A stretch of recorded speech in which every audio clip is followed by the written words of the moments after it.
And my co-chair for this endeavor is Lucy Daniels. And we're very happy to present the 15th Armchair Traveler. And what we might do, I might have a door prize next time. We would list what the topics were for all the different armchair travelers, and then we'll have them on the wall. I mean, we'll see. I mean, I just think it's fun.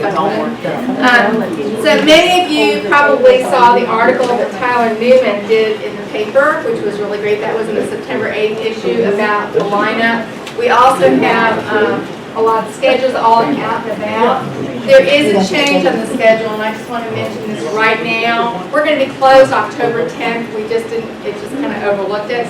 It's on a Monday night. So for the October 10th program with Gerald Thomas, Civil War, Union, Naval Occupation, it's going to be the following day, Tuesday, October 11th, and he can do it same time here. So if you have a copy, just make a note of that. You may notice we have a changing of the guard. We have a new librarian. This is Jared Jacobon. Hello, everybody. And I'd like him just to say a couple words. Hi, everybody. I am so happy to be here at Shepard-Pruden Memorial Library. As Lee was saying, my name is Jared Jacobon. I am the new librarian here for the past 2 months or so. But before that, I've been involved in the Pettigrew Regional System. I've been working over in Turtle County as the county librarian over there for the past 4 years. And as somebody who was living in Chowan County for the past 4 years as well, I'm excited to be in the community working with you. And I just want to thank Lee for all the hard work she put in Lucy and all of our friends of the library for putting in such hard work and making this event happen. And having our 15th annual Armchair Traveler Season. Can you believe that? 15 years we've been going strong on this. That's awesome. So give Lee and the movement.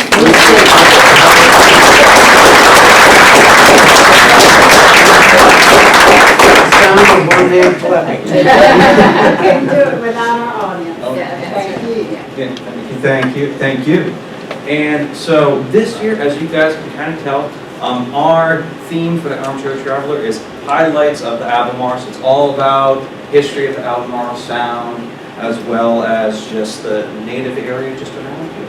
And so our first speaker to kick off this series is going to be Representative Ed Goodwin. He is a wonderful representative for the town of Edenton and this whole area.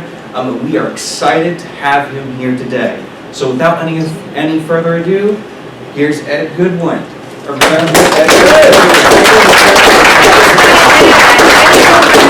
County Commissioner here. He also spoke to us about, 4, 5, 6 years ago. We did a series about agriculture in Chowan County, and he participated in that. And he's been very active with, he was a former director of the North Carolina Ferry System. And in addition, he has been very active in promoting, what do I want to say here? I lost it. Okay. Oh, he secured funding for jump-starting the upcoming Harbor Town Ferry project, which we're all very, very interested in learning more about. Thank you. I'll give y'all a choice. What do you want to start with, ferry project or herrings? Herrings. I didn't think I'd hear that many people say herrings. I mean, can y'all teach me something about herrings? Do y'all eat herrings? Have you ever caught herrings? You know the difference between the species? Okay, well, we'll get started then. Interrupt me. Somebody said it tastes like fried chicken. They do if you slice them and meal them and put them in a frying pan. It does similar to chicken, you just don't have the big bones like in a piece of wing or a drumstick. You know, you got small bones if you get into the backbone. But there's a thing about herrings where you had to have 16 slices in there, or you're not eating them right. I mean, that's just. So I'll talk about herrings first, since I started off with that. Most of y'all know where you are. How many know the headwaters of the Chowan River? All right, about three or four people know the headwaters of the Chowan River, okay? Why is it called Blackwater? Because of the tannic acids. They come out of the swamps and the cypress trees and everything else all the way down. The Nottoway and the Blackwater River out of Virginia come down and drain through here and then go into Albemarle Sound and go high. All my life, I ate herrings. It was a staple for us. We were poor people, farmers, lived back in town, outside of town, several miles. It was an old plantation. My daddy was in charge of the farm that the family owned. He managed it. We had 11 houses on that farm. One house had whites in it. The other houses had black in it. I knew every one of them, played with them, ate with them, worked in the fields with them. Nothing like that. When I left home, I found out we had trouble in this country between blacks and whites. I mean, we didn't have it here. And we sure didn't have it where I lived on that farm. But they loved herrings just like we did. When herring run was coming, we went in the swamps or in the Chowan River or in the ditches alongside the road. I dipped up a pickup truckload of herrings running in a ditch alongside the road. That's how plentiful they were. When herrings went their heyday here, the Chowan River was the largest herring producing fishery in the world. In the world. All y'all know you're sitting out here on Water Street right behind us, right? And it goes down to that sharp curve there, I think where Mr. Elliott had that brick house there. Well, before that brick house and those other houses were built along there, that was all fish houses. That's where herrings were brought in by the fishermen and put in those houses, and the people working there and cut those herrings up and they packaged them and shipped them out. On the other side of the Chowan River, you had several different fish houses over there, the biggest one being Prairie Winds. Prairie Winds was more well known for taking the roe out of the herrings, canning it, and sending it around the world. When I worked for the federal government, my wife and I moved to Japan and went to a Japanese grocery store and walked in there and looked, that was a can that said, Chowan's best.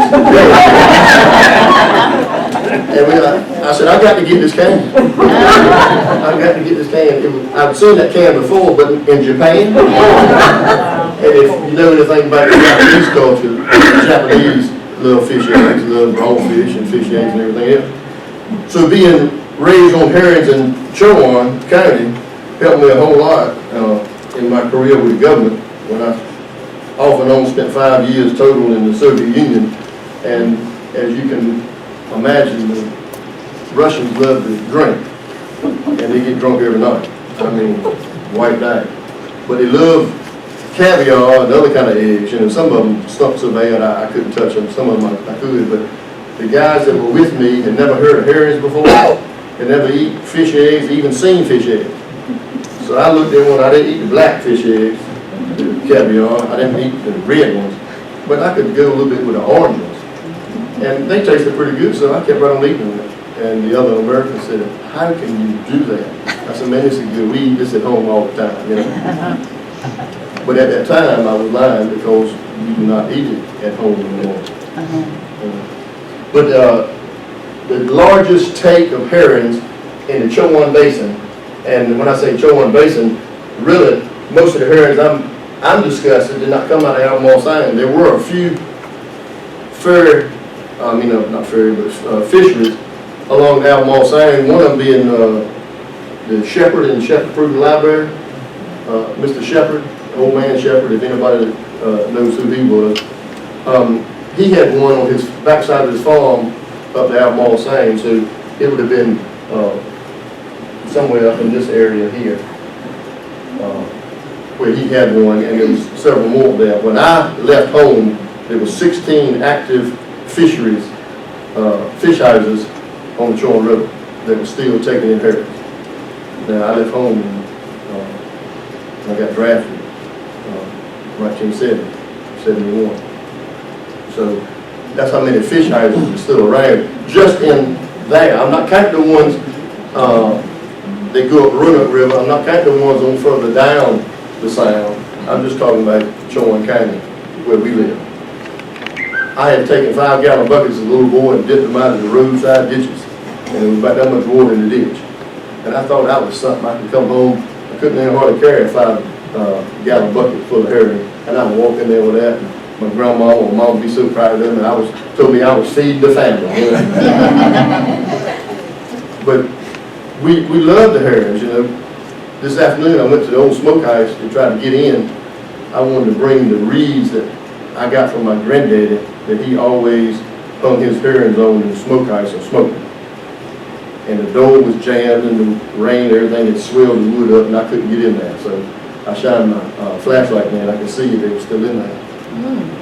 But my granddaddy died in 1974, and he had them things since the time he first got married, years and years ago.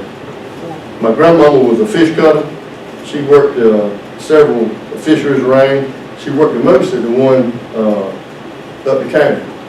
Anybody know the Byron brothers up the county? Ever heard of them? They're about the only pound net fishermen that's still left on the Chowan River. One of them died recently, and the other one he's still plugging away the best he can.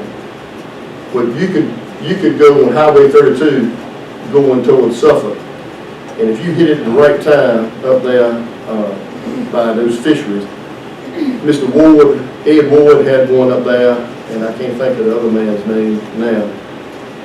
But my grandmama worked up there, and everybody talked about my grandmama, how good she was with a knife. Those in the hog killings, when we were killing the hogs and cutting them up, my grandmama was over there with her son, my daddy, and the other men who could really handle a knife, and they were scared of her because she could really cut them hogs up. And she was known for that, and I never saw her cut herself. Wow. And she always had the sharpest knife, and she would do that thing, but she made money. Sometimes it was a penny, a herring that you cut up and took the roe out of. A lot of times, some people would break it, the head and the gills, and squeeze the roe out. Well, some of them didn't like that, like to cut it and not cut it all the way through, just cut it and then you could squeeze it and the roe would come out. And all it is little round circles, fish eggs. I know some of y'all in here probably paid for caviar before. You know how much it costs? It's very expensive. This was just everywhere. The largest take of herrings in the Chowan River I could find was 15 million in 1 year. The average was usually 5 to say 10, but the largest ones that were recorded, I think there was times when there were more than that. But now we can't catch it, it's gone away, and I can't figure out a way in Raleigh to make it come back. So the one thing I'm gonna do this next time, I've been working on it for about a year and a half. North Carolina belongs to the Atlantic Marine Fishery Council. That means every state along the Atlantic coastline, all the way down to Florida, if they wanted to, they could join that Atlantic Fishery Council, and that Fishery Council would govern how many fish you could catch, or what type of fish you could catch, when you could catch it, and all this type of stuff. Well, they cut out the herrings a long time ago. You will hear people lie to you and say it was because y'all were overcatching. No. You know, when I told you $15 million that one fishery was credited for getting out of the Chowan River, how about those other fisheries? How many did they take out, those fish houses, and the nettles and everything? I seen boats underwater, motors still running, trying to get from one side of the Chowan River to the other side to unload their fish. So it was a big thing. But that Atlantic Fishery Council, they're the ones that told the states to stop. Virginia and Florida did not join the Atlantic Fishery Council. They still catch herrings in Virginia and South Carolina. But we cannot. Are there still herring out there? Yes, ma'am. Now, if you really want to see something, get a fishing friend who's got a pretty good sized boat, go out of Oregon Inlet when the herring are coming in the spring of the year. You will see helicopters, you will see airplanes flying out there, and you'll see great big ships. They are fish ships where they catch herrings and they process them, can them, package them up, got them frozen, and they're gone. But the thing you need to see is to be at Oregon Inlet. You can be outside Oregon Inlet, out in the ocean, and the captain of the boat will tell you, ma'am or sir, walk out on the deck there and you'll see something you've never seen before. And it looks like liquid silver in the water for as far as you can see. And you know what it is? Herons coming in. I've seen it out in the ocean, and I've sat in Oregon Inlet on a boat like that, and the guy said, hey boy, you better get home, they're going to your house. I said, I can't even catch it legally. I can get some illegally, but you know, can't catch it. So they took away a way of life for us with their rules and restrictions. So what I'm doing is I'm submitting a bill to pull North Carolina out of the Atlantic Coast Fishery Council. That way, since we're a member of it, we got to do what that council says. So if I can get us out of there, then maybe we back to herring fishing again. But there were fish houses on both sides of the Sound and on both sides of Charter River. And it was a big thing. I'll pass some of these pictures around and let y'all see while I still talk. Just don't get them all mixed up or torn up or something. But you can pass all those around, and if that generates some questions, I'll take them after everybody sees it. But herring fishing and eating herrings was a way of life. On the farm during the summertime when we were pulling tobacco, how many people in here have ever pulled tobacco by hand? All right, about 2 or 3. Our meal, when we came out of the tobacco field and went to the house, was salted herrings. Most of the time was rolled in them, sometimes Mama took it out. But that herring was fried in a skillet. She had fried laced cornbread in there with it, and had some potatoes and maybe some green beans or corn or something out of the garden. You know why my mama did that? You would think that would make you thirsty all day, right? That was a good thing. But we come in there and our blue jeans would be white. Our shoes would be white with sweat. That's how hot it was in that tobacco patch in July and August. And Mama knew that salted herring that Daddy had gone and got out of the smoke ice, out of the barrel that it was in, and carried to Mama, and she cooked it, that would keep us strong and keep us going in the afternoon. The only problem he didn't have enough big cools of ice water to keep us going, because that salt made us thirstier, but he had one for us out in the field and had one for the folks at the barn. You know, but that was good, and I've told that story to people before. I said, how'd you stay out there in that heat in a tobacco patch during the middle of summer and take it? I said, it was what my mama fed me. So you see that was a staple. I'm 70 years old now, but imagine what the people, my parents and grandparents and great-grandparents, imagine how many herrings they had. If you look at county records for Chowan County, during when herring could be caught and before they shut us down, you would see less people on welfare, less people getting food stamps, because they could go catch all the fish they wanted to and hang them up in their smoke ice or whatever, dry them out, smoke them, you know, salt them. Most times they were salted in crops like that. They were not on welfare, not on food stamps, because they were getting their food free. We all were. When I was about 8 years old, Daddy came to town with Byron Hardware, and they had a guy in there, and he would take chicken wire and make pots about that big around and about this tall. He would take a wire about as big as a pencil and bend it around the front, put 2 in the middle and 1 around the backside. And they would take hog snipe. Like, you know what hog snipe are? Well, you don't want that hog to root and tear your yard up and tear your field up and everything on it. Well, you put this ring in his nose. So when he goes down to the ground and starts going to stir up that ground, that ring in that nose hurts. So he will not root. So the guy in the hardware store, he would take that thing would be about that big around, and that wire about big as a pencil would go around at the top, the middle, and at the bottom. And that wire was attached to that chicken wire with those clips that you put in the hog nut. And come out, you had a piece of rope tied to it about that long. Then give it to me and said, all right, boy, get us some food. And my brother and I thought that was great. They were wearing a long rope on and everything. Had to pay about $1.25 for a permit to dip herrings out of a ditch or a creek. We always ride our bicycles or horses around to where there was a bridge and a canal about wide as half of this room. And we stand on that bridge and we could see the herrings coming and moving around and hold it. Sometimes it hit it so hard you pull it up like that, and I couldn't pick it up to the top of the bridge. I had to walk it along to the edge of the bridge and go down along the bank and pull it up. Now, I said, shucks, feeding the family ain't nothing. We hunted, we fished, we packed up fish for the winter, herrings and other kind of fish as well, you know. But back in that day, this whole place was full of rock. Everybody know what rockfish is? Rockfish love what? Crabs, but love herrings more than crabs. I had an elderly lady at Arrowhead Beach that called me up, and I had talked to her before. She said, I'm concerned out by my bulkhead on the river. She said, there's a big fish in there longer than my arm. And they're flapping all around in it, and they charge right up into the bulkhead and just bump into the bulkhead sometimes. I said, is another fish out there flapping around?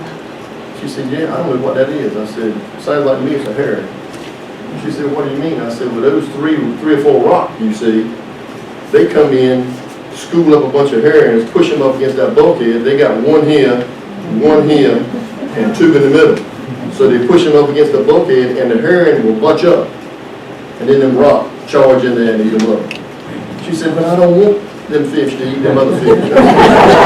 I said, ma'am, I can't help you with that. It's against the law for me to catch a fish like that. I said, but the best thing I can tell you is talk to God. God can make them fish stop coming up here, but she was really concerned about that. You know, really concerned. Let me get to some more of this stuff here. I could laugh and talk about herring fishing and everything because it's so ridiculous. You know, the Albemarle Sound and Shepard River will overflow with sturgeon. What does sturgeon like to eat? Herring and rock. They'll eat anything, eat crabs. A lot of the guys with crab pots, they go to the crab pots. It's illegal to catch a sturgeon or touch him or take him out of the water.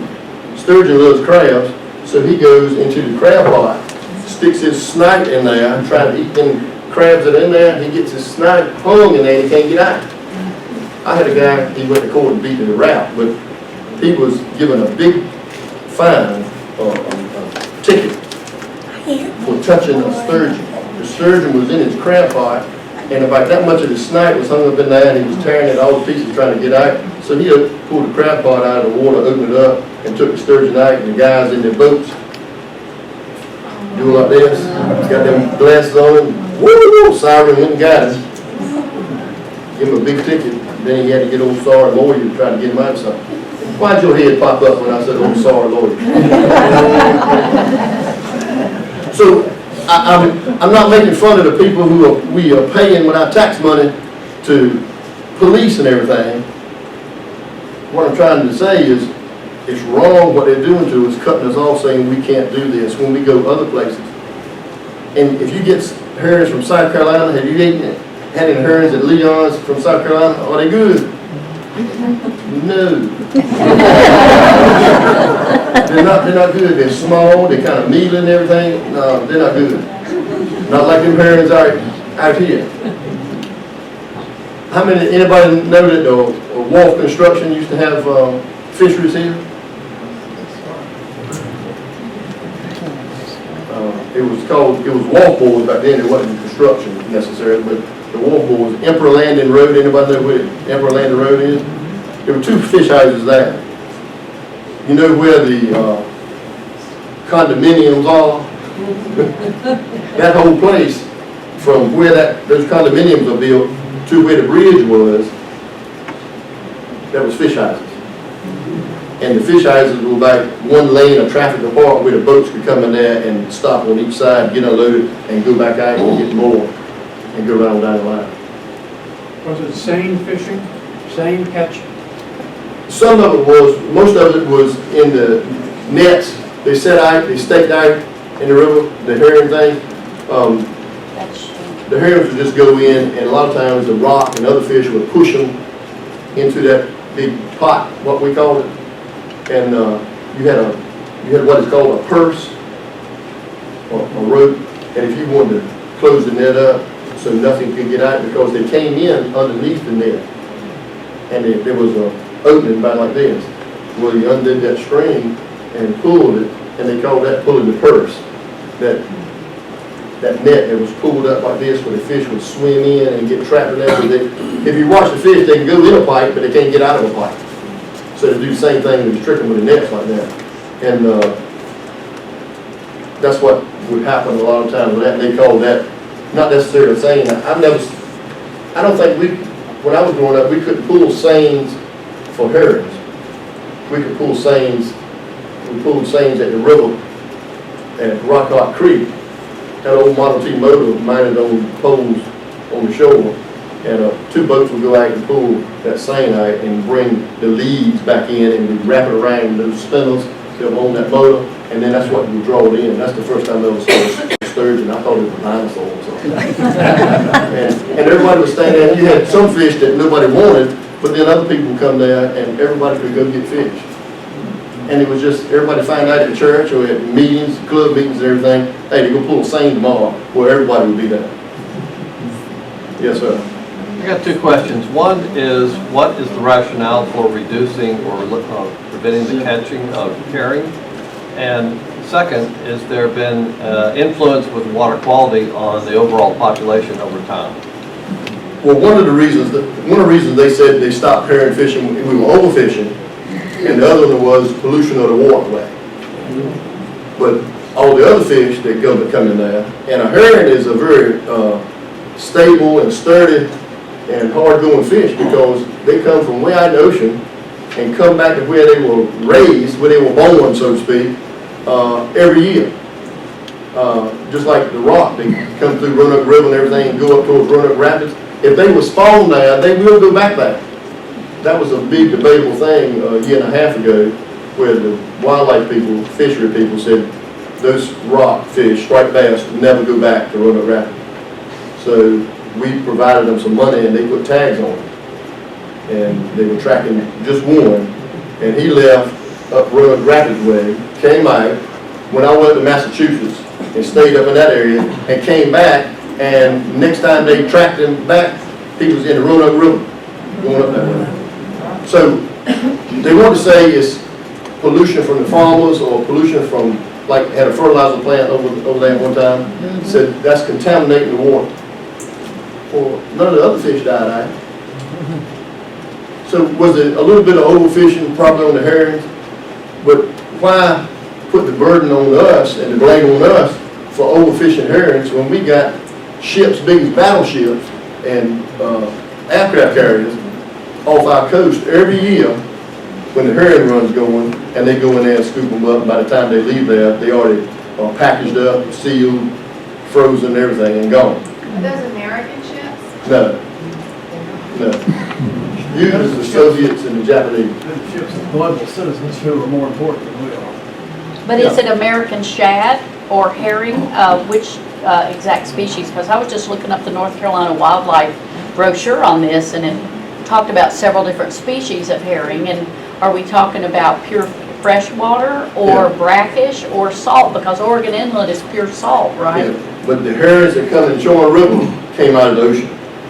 Okay. So they don't come down the Chowan River? No, they come into Oregon Inlet, and they come on through, and they go up the Chowan River or those streams, Vaughn Creek up around Ahoskie. That's somewhere where they would go. Used to, they ran up a lot, Rock Hot Creek, but they don't go up there as much as they used to. But that's the species that's more desirable for food, is the ones that come up in here. And what are they called? Well, there's 2 different kinds. The bluebacks and alewife. And they're the best eating ones. Those ones out of Virginia, they're too like slick feeling or greasy, some greasy feeling to them. And the ones in South Carolina even worse. They come out like 17 people down there. Oh, you're laughing at Leon Nixon, you're gonna have, he has, you know, them fees there, buffets and everything. We go in there and say, hey, we got some herring. Tell my 97-year-old mama, Ms. Goodwin, got some herrings on it. She said, where are they from? Said, if they're from South Carolina, take them off. I don't even want to look at them. And that's where they're from. And the taste is entirely different. You know? I mean, that may be that tannic water we're talking about that makes it taste so good. I don't know. Well, were they not concerned about the fertilizer affecting the fish that then humans eat as opposed to killing off?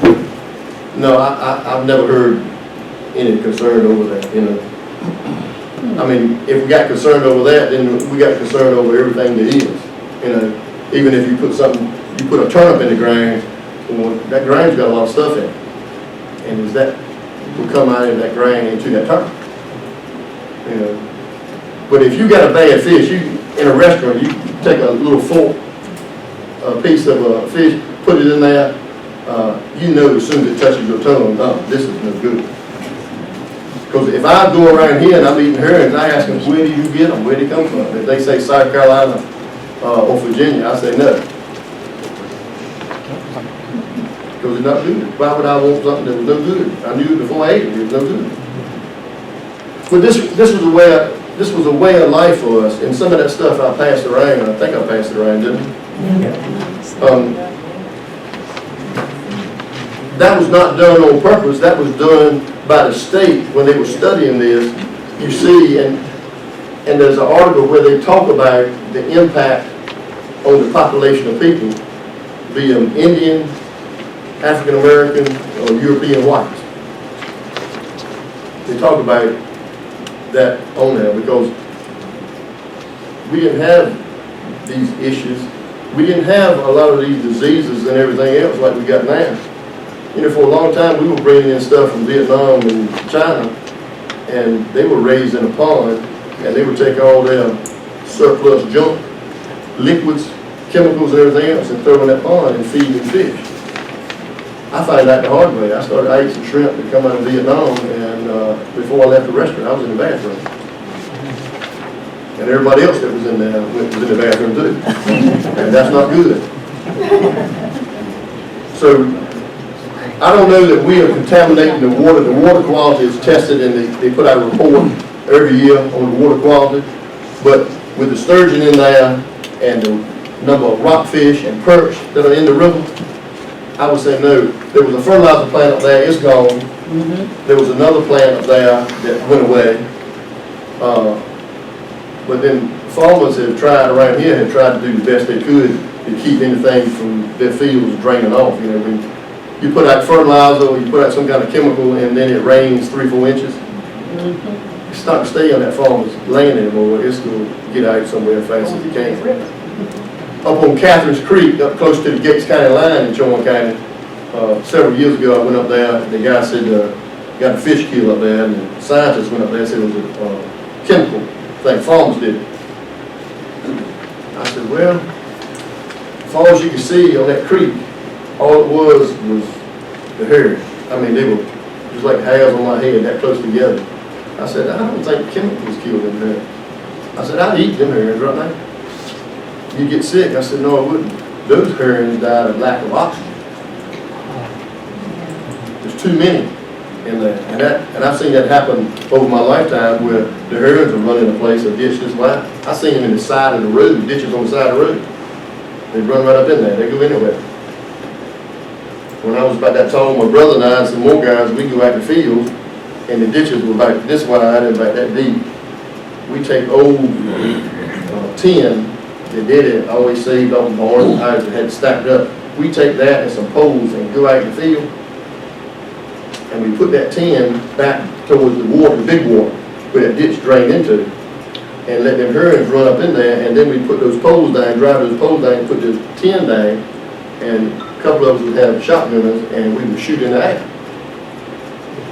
Why did I do that?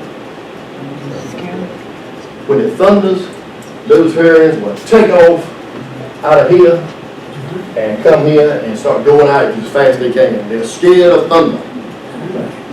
So we out there shooting shotguns, boom, boom, boom. The herons turn around in that canal, in that field, they're wanting about this wide and about that deep, and they hit those big pieces of tin off an old barn, and we were standing in the water up to our waist holding them back like that. So we got a tractor and a trailer and we shoveled them all out. Then we went down the road, hollered at people, said, hey, you want some herring? Are they fresh? Yeah, we just got them. That made, 11, 12, 13-year-old boys, that made us feel like we were really doing something, But then that's country folk, if I kill a deer, I go, and I'm hunting on your land, I go to your house, I say, just kill a deer, show me which piece of meat you want. Most times the guy said, I don't want it. But his wife said, I'd like to have that back strap. I said, okay. He's letting me hunt on his land, so shouldn't I reward him? And he rewards me because he's still letting me hunt on it after all these years. All right, ask me some more questions. Where can you go to be served herring that's not from Virginia or South Carolina? Well, at one time you could go over to a restaurant in Jamesville. They tell me that one on the Roanoke River down there, it burned up. The one did, and they put something back there. Jamesville had a permit from the state that when they had their annual herring festival, they could go out there and get some herrings for that herring festival. But none of the rest of us could. I don't know how that was done. Because if you mention fish in the General Assembly, there's a fight going on. We were talking about fishing and what you should be able to catch and what you can catch with nets and everything. And somebody stood up and was trying to talk about the biology and reproduction of fish. And I told the guy, I said, I got up and had to talk. I don't like to talk that much, but I had to argue on that one. So I hit my button. I told him, I said, I criticized him some. I said, I don't think you know what you're talking about. I said, but I tell you what, I'm adamantly against your bill, but I'm going to come back next week, and I'm going to bring 5 species of fish with me, male and female. I'm going to put them on your desk. Now, when you can tell me which one's the male, which one's the female, I vote for your bill to eliminate fishing. I never had to carry fish back. So he gave that up pretty damn quick. But fishing is argued all the time. And fishing in North Carolina, we got an organization, some of you may belong to it, that's fine. CCA, which is made up of all recreational fishermen. They want to do away with all net fishing and everything else like that, even out in the ocean, for us native North Carolinians. But they are a political action group, and they spend a lot of these.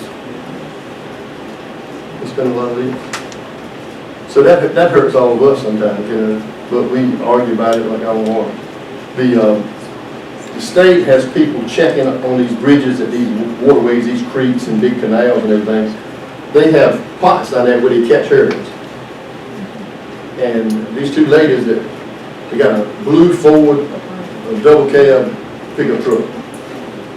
And they stop on the bridge there, and we look at them and see, and we stop and say, hey, can I have some herrings out there?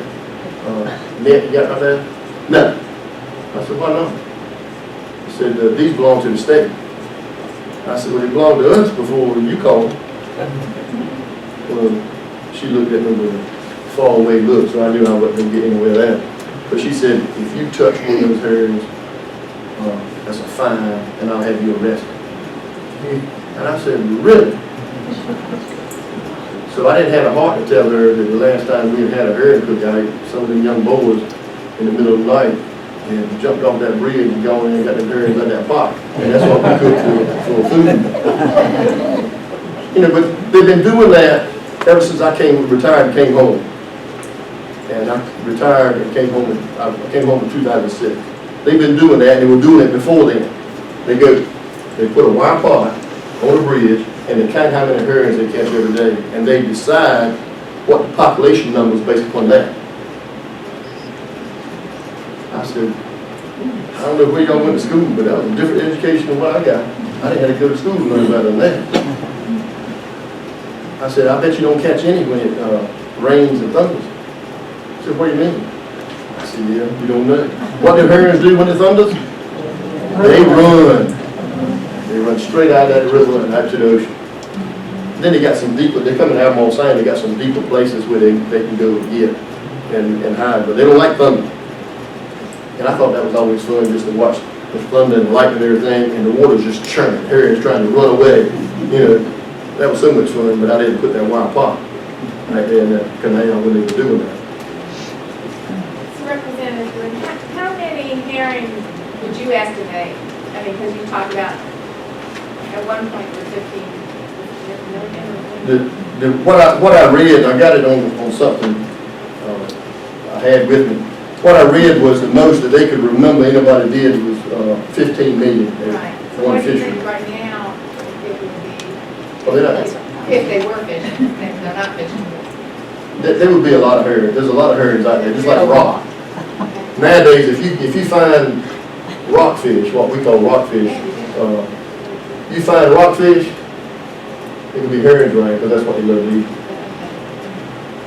And if you just go out in the boat, it's fun, just go out in the boat and herons all around the trees and cypress trees, stuff like that. And you see them all of a sudden the herons start swimming away like little ducks or something trying to run away and you can't fly yet. And the water's just churning. He said, all right, cast over there and hit that tree. So like your bait, hit that cypress tree, that bait falls in the water, one of them rockfish and jump that bait. But they were in there after the herons. I want to explain to you how they reproduce. I mean, you ought to see that sometimes too. Yes, sir.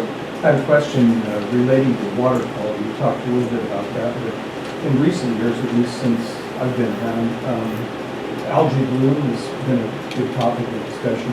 I was wondering if that's always been a problem, like when you were a kid, and also its effect if there's any on the fishing population.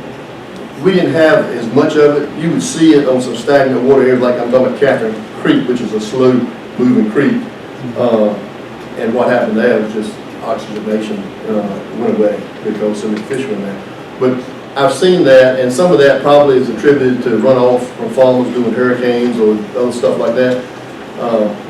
You haven't been here during a bad hurricane. Like, how many people here doing Isabel? That was impressive, huh? 8, 10-foot wall of water. You looking out over Albemarle Sound, here comes a 10-foot wall of water. And all you can do is say, thank God I didn't buy that house full of water. Everybody said, well, it could flood where you were. I said, oh, y'all will be gone by the time it gets out in the country where I live. But water quality, he asked about, I think. Yeah. Most of these towns, you know, at one time, the sewage management was so bad because the infrastructure was so bad and needed a pile of money to replace it all. Then Hereford had a above ground, you know, a spray field. England's got a spray field. Over in Coleraine, they had a spray field. Most of them are getting out of that spray field business. There's a lot of issues in that, I believe. There's one woman sitting out there with a mask on in that window. She tell you about those spray fields and how that gets you in trouble sometimes. It's an ongoing thing all the time. And then some of the towns, just like Eaton, you know, they got old sewage pipes and everything. They think they know where they are, but every time a bad storm comes up, they get a leak somewhere, and they got to figure out where that leak came from. So we could do a better job of that. I don't think we can blame the farmers for everything. The farmer does not want to destroy the land. The farmer earns his living, he loves the land, he is the steward of the land, period. So everybody always points to the farmers, their fertilizer, this, that. Why would a farmer over-fertilize his land and it's going to run off in the ditch that goes in the Schumann River, and what good did it do his crop? He's going to try to put it down in a certain way and buy a certain type of fertilizer. You know, doesn't want to use liquid fertilizer, they use Creole fertilizer, little balls of fertilizer and stuff like that. Could mankind do a better job? Yes. But you would think the government, Big Brother, would come in here and help us out and say, all right, this is what you can do to purify the water, and then the herrings come in here and we let you fish. If they would say that, things would change overnight. Can you talk about the ferry system? Because we've only Yeah, had 15 yeah, that'd be great. Very. There will be some boats, and you can ride if you pay. Don't be fast. Yeah, Is it still gonna happen?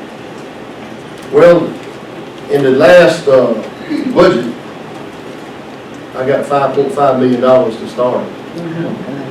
So, if you want to see them after that, a boat, that's what the boats will look like. Are they hydrofoil or are they? They will have a hydrofoil. You know why we would put a hydrofoil on? Does the shallow water? There's a 3-foot chop that pops up in Albemarle Sound all the time. Sometimes you set your clock by it. All right, well, I don't care what kind of boat you got. If you get that 3-foot chop, it's bad. So that hydrofoil, when the boat hits the chop, they just hit the button, hydrofoil, it'll raise the boat up by 3.5 feet, and the boat can keep running going. The boat will run, we'll probably run them about 35 to 40 miles an hour.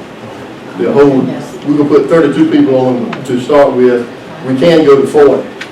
There are 600 horsepower diesel engines with jet drives on them. So they will go from Eaton to Plymouth to Columbia.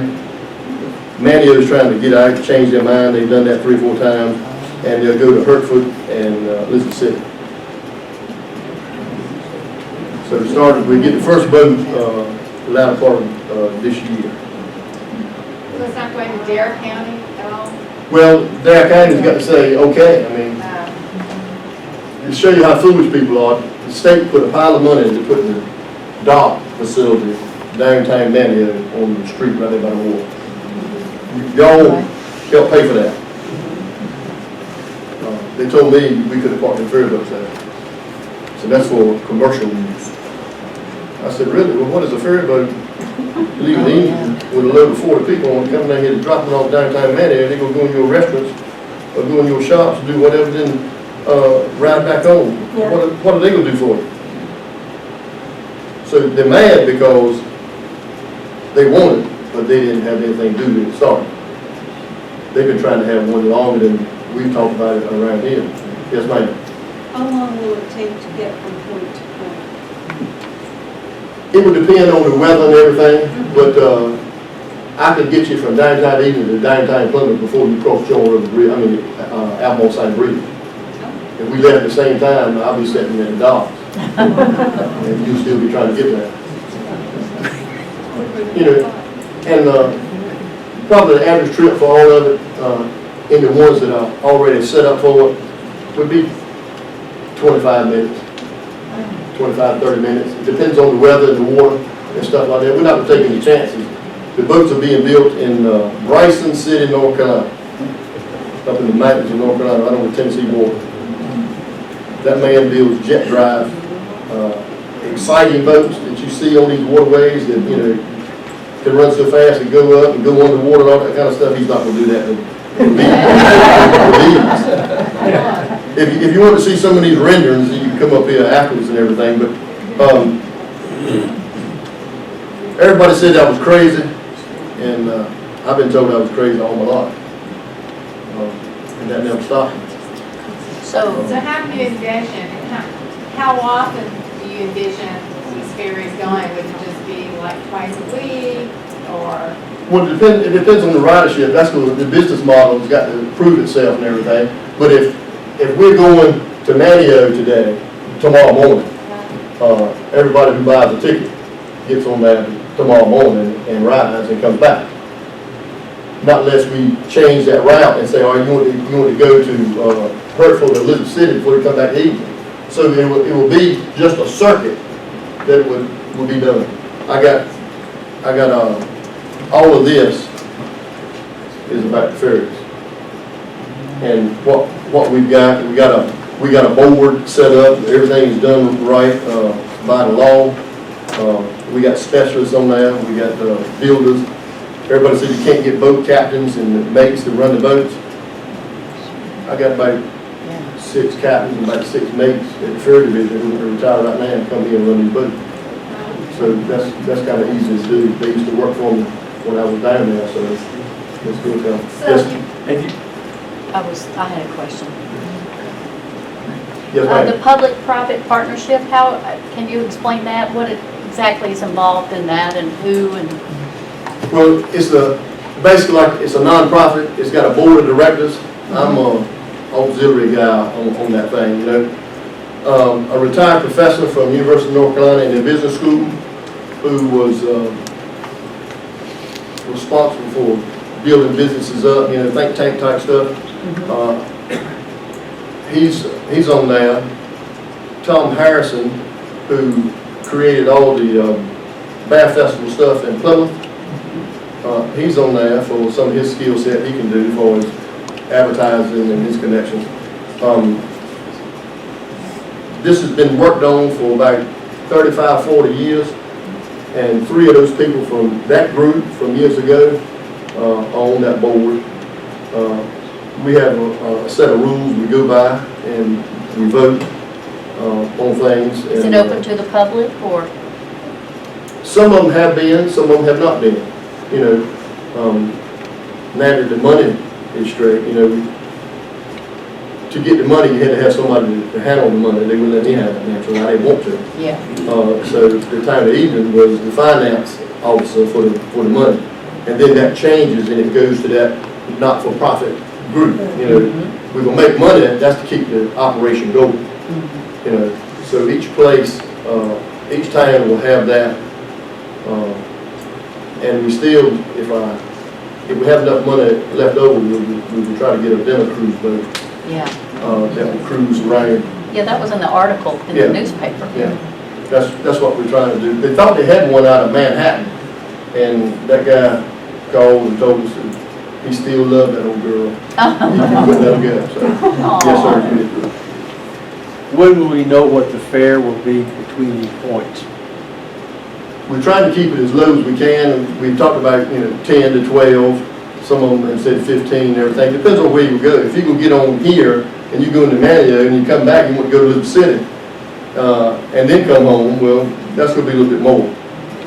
You know, but the straight shots will not be that bad. So you said 25 minutes. Is that between the segments between the cities? Well, that's not, you can't get there in 25 minutes in all these places. Some places you can. Right. You know, I can beat you to Plymouth in that boat if you go by car. Okay. I can beat you to Hereford if I go by boat. Yeah. I can beat you to Manio if you go by boat, especially if you're riding on the state's worst ticketed highway. Yeah. in the state. Yeah. 168. Yeah.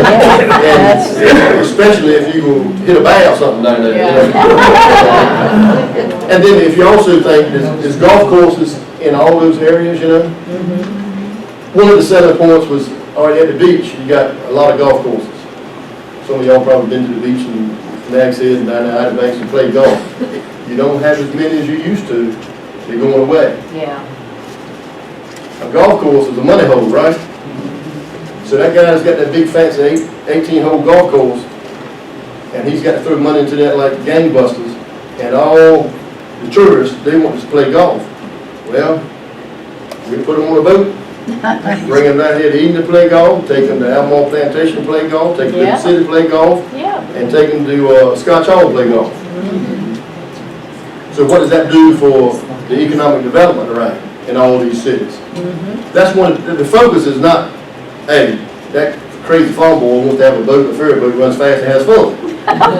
No, I want to see this whole area restored like it used to be. There used to be boats, there were ferry boats going across Albemarle Sound. The wooden ferry boat carried the train, didn't have a trestle across that end, carried the train. The other wooden ferry boat carried the cars. My mama and all the old people told me said it was great. They had dances on their bands, playing food and all that kind of stuff. But then those ferries, one of them caught fire and burned up, and then the railroad built the trestle across that.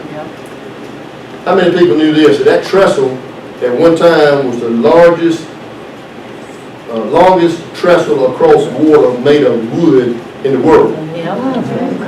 The only, Was in the New York Times. yeah, the only trestle bigger than that was one in Japan, but it was made of all cement.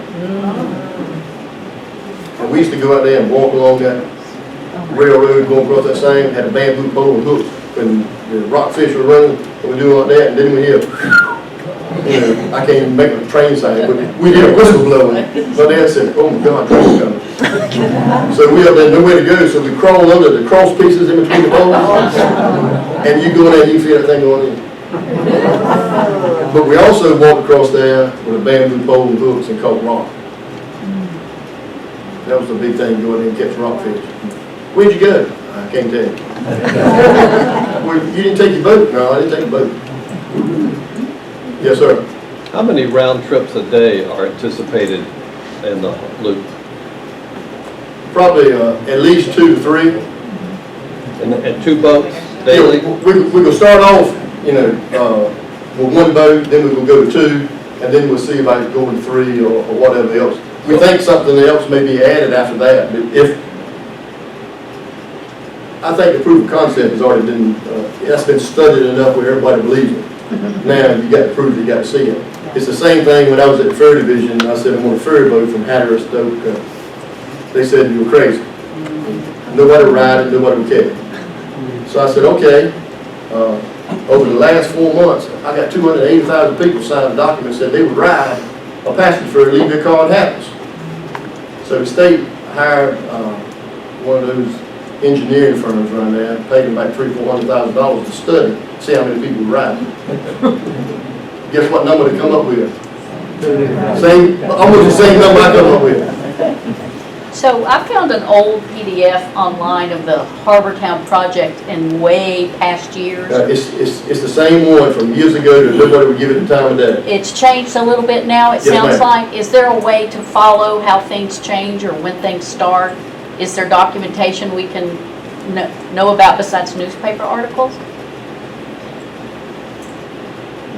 You mean for the old system? Or No, the for new? the new, absolutely the new, yeah. Is there a website where progress is being Yes. posted? And most of the towns have representatives on that board, Uh-huh, and, you know, the board is divided into sections, you know. Some of the old folks from Harbor Town, back when it was tried 25, 30 years ago, uh-huh, and they're still on there, yeah. because they've been hanging out with it for a long time, you know. But where can we follow it as it goes? Well, I had to check and see if they put anything on it. I mean, I got a stack of stuff here, but I get it because, I guess, because I got the money for it. Congratulations. We appreciate it. Yeah, it meant something after everybody, you know, when somebody tells you you can't do something, that's usually a good motivator. It motivates me when somebody tells me I can't do something. So when Thank do you. you think this could possibly happen, like next year? Yeah, the aluminum we got for that first boat is not laying on the sea yet. It's down south in Florida, and it's got to be brought up. It should have already been here earlier, but the frame is already done on that boat. Y'all can, you can take that and look at that, and you take that and pass that around. That's what the boats will look like. But Those are the ones from Bryson City. Bryson City, yeah. And how do the boats get from Bryson City to Edenton? By truck. The state of North Carolina allows that truck to go all the way. They haul boats all over the United States. So the boats will be put on a little riding truck, and they just have to get to a certain number of bridges there. They have to go overpass and do something like that. But they'll run just like you see all this other big stuff. When the wind turbines were going, you see how all the wind turbine pedestals were going. Everybody says, how'd they get that? They put them on the highway. Put sheriffs and blue light in front of them. Yes, ma'am.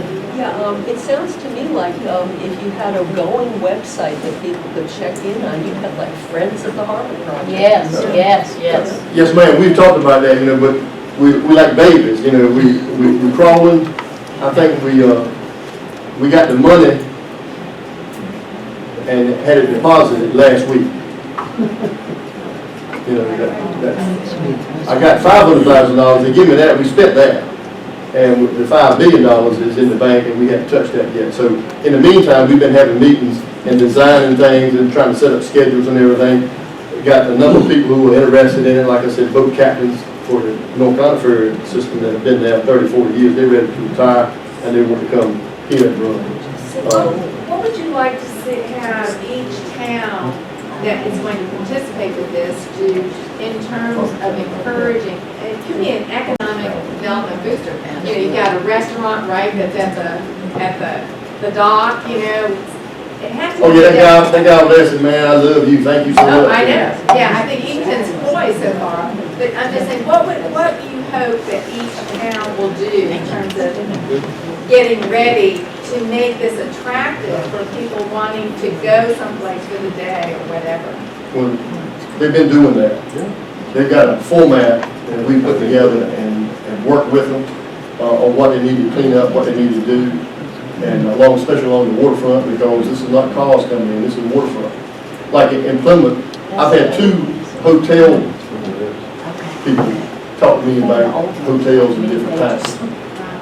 Because they know what people do. A lot of times people will come here, they don't want to go to the beach and get tied up in all that traffic. They'll stay here and then go down there, so they don't get tied up. Well, I think in Plymouth, that would probably be the one that would benefit from that the most, build a couple of hotels over there. People going down 64, they can get on the ferry boat and come down and have transportation down there. There's a dock at the State Aquarium down there.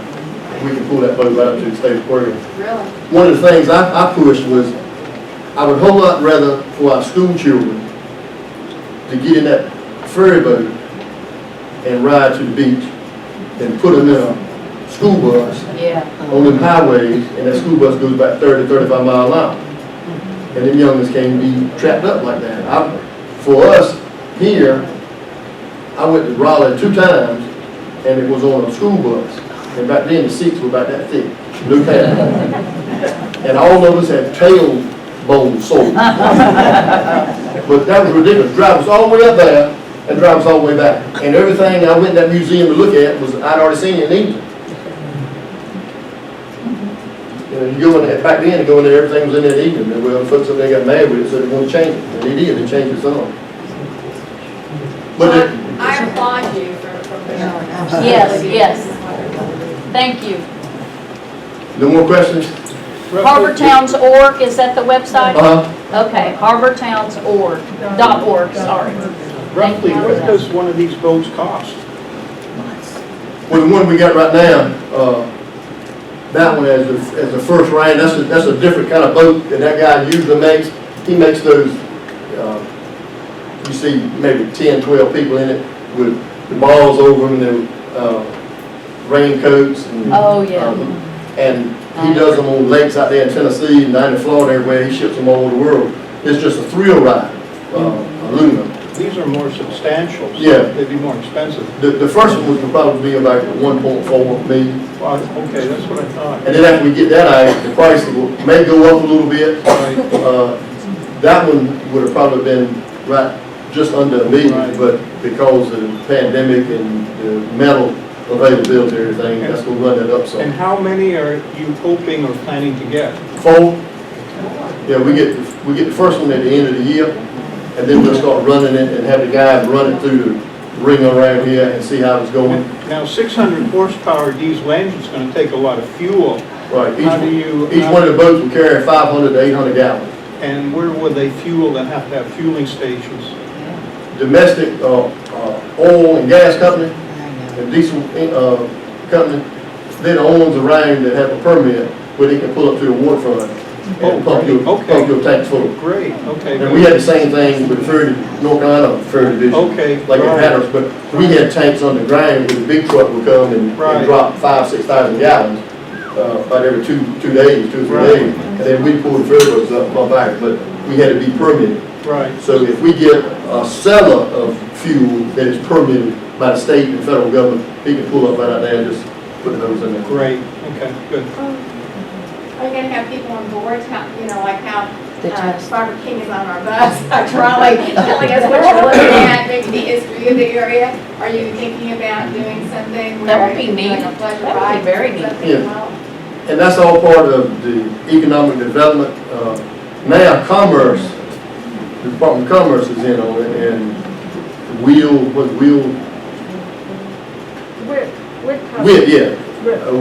all them guys on. Nobody wanted to get on there when I started talking about it. They got money now. Everybody wants to get on there. That's how them government munchkins are. Well, you're a government munchkin now, aren't you? I have been most of my life. Well, there you go. But the worst time was when y'all sent me a letter and said, greetings, your friends, neighbors, and fellow country. Have chosen you to represent them in the armed forces of the United States. Kiss your tail goodbye.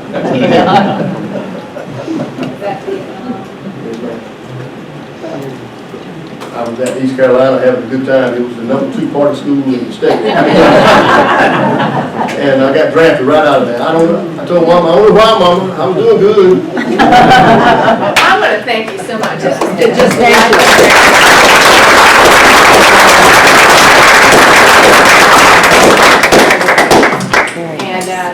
and maybe next year you'll have to come and give us an update.